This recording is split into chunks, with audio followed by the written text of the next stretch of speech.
Hello, and I would like to perform a calculation which shows electrical resistors in parallel to one another with an ideal battery over here and two resistors which we know the values of, and let's also assume that there are ideal wires as well. The resistors we'll call R1 and R2, which are rated as 1.0 ohms and 5.0 ohms. Let's let the battery be 12.0 volts. Also, let's call the current coming out of the battery I total, and then I1 and I2 the electric currents on branch 1 and branch 2 corresponding to resistor 1 and resistor 2. Okay, we first want to know the total resistance. We want to know the total current drawn from the battery, the current in each resistor. Then we also want to know the power dissipated by each resistor and the total power output by the battery, and compare that to the series example.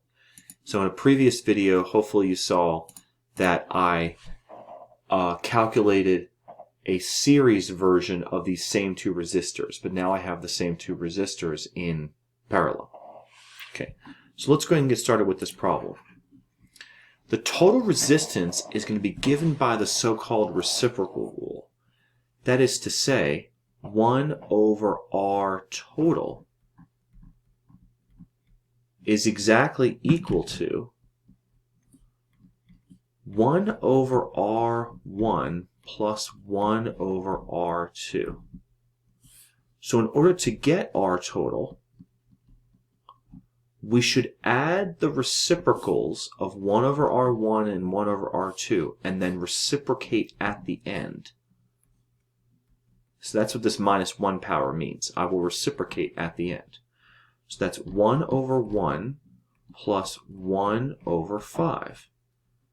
Okay, remember these are in units of ohms, but we know that at the very end we will get ohms. So I'll put in the units in just a moment. So if we think of common denominator here, I think this is 5 plus 1 all over 5 and the reciprocal. Now that should be 6 over 5. When we reciprocate it, we get 5 over 6 ohms. Okay? By the way, 5 over 6 ohms is less than 1 ohm.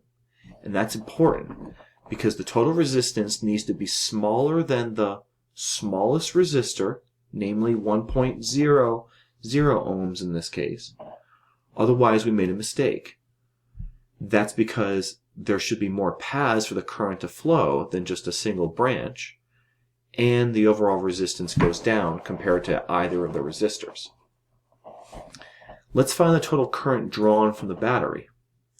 So the total current drawn from the battery, that's I total, should be given by Ohm's law. And we know that current is like voltage divided by resistance.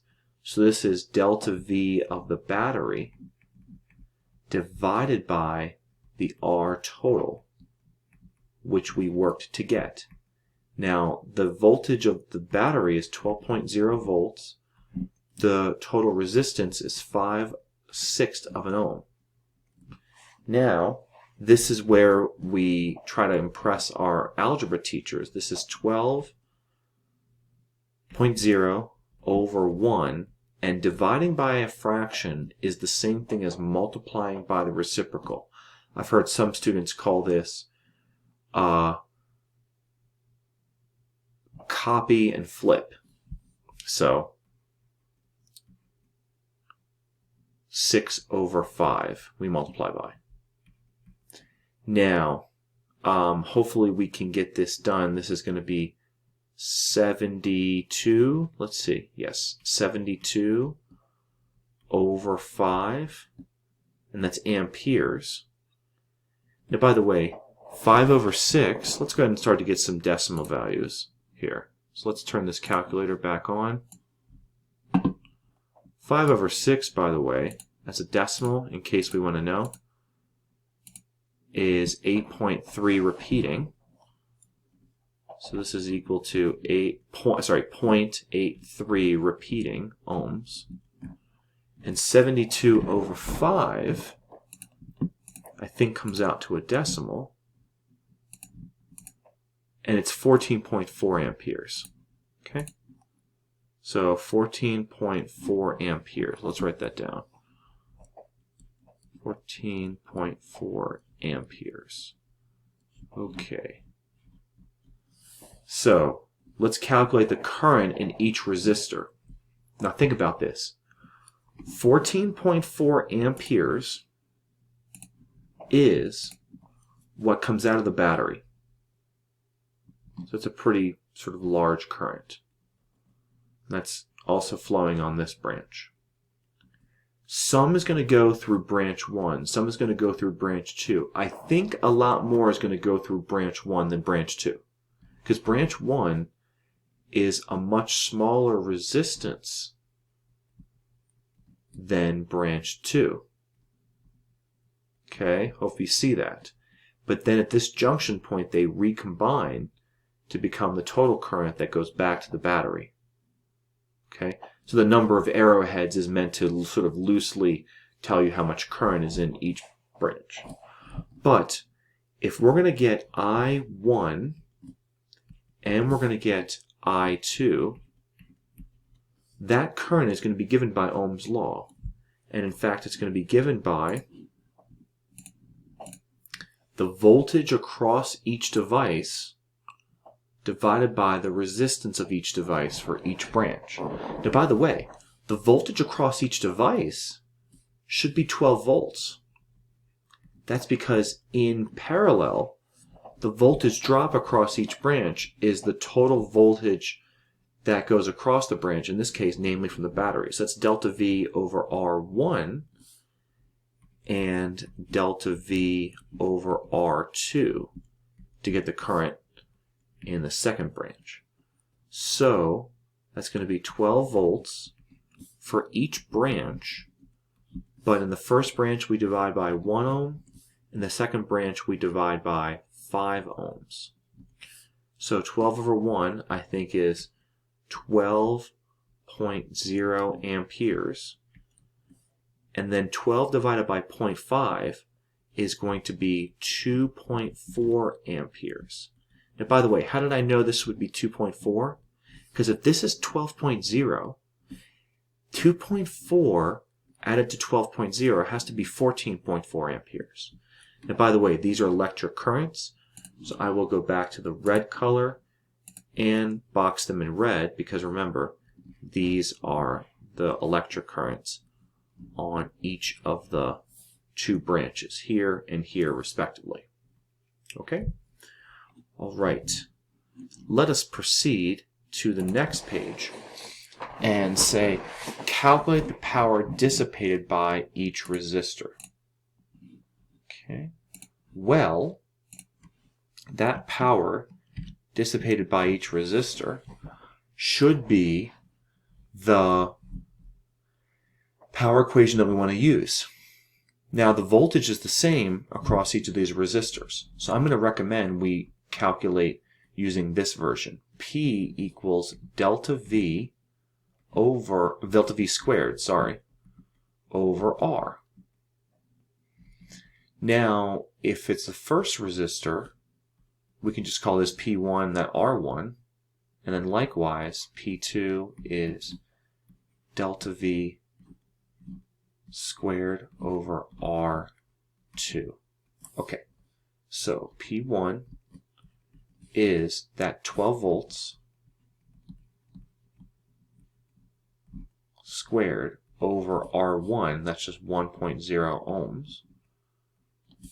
And then likewise, P2 is delta V squared, that's 12.0 volts, squared. Sorry, that's kind of running into the other one.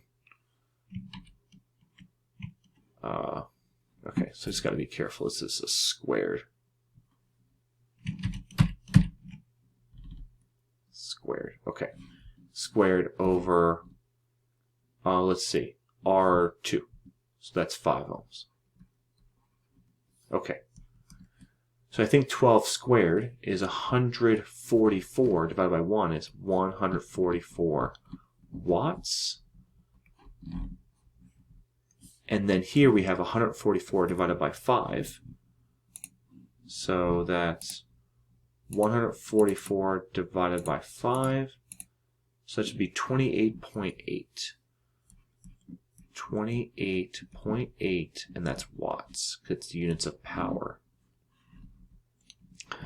All right, and then finally, let's calculate the power output by the battery. So the power output by the battery is equal to the current that comes out of the battery times the voltage of the battery itself. Now the current that comes out of the battery is 14.4 amperes. Remember that from the previous page. So it should be I total times delta V of the battery. So that's 14.4 amperes times 12.0 volts. Okay, so let's multiply those. 14.4 times 12,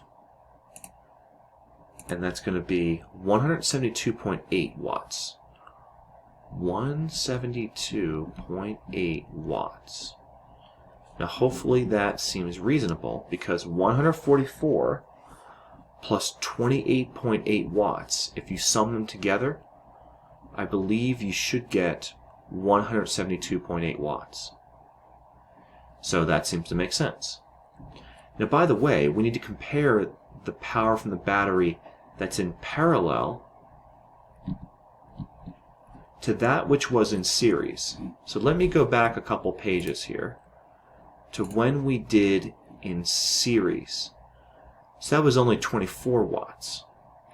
And that's because it was the same voltage across the battery, but even though it was the same voltage across the battery, the current is quite a bit larger for parallel as opposed to series. So, we can say that the power of the battery in parallel is much greater than the power by the battery in series. And that's because the current in parallel, the current in parallel total is a lot larger than the current in series. Okay, so this I think ends the problem. Thank you very much for your attention.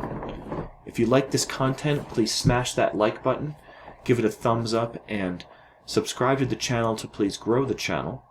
Please share this with people within your sphere of influence who may benefit from this content. Thank you very much for watching, and I will plan on seeing you in the next video.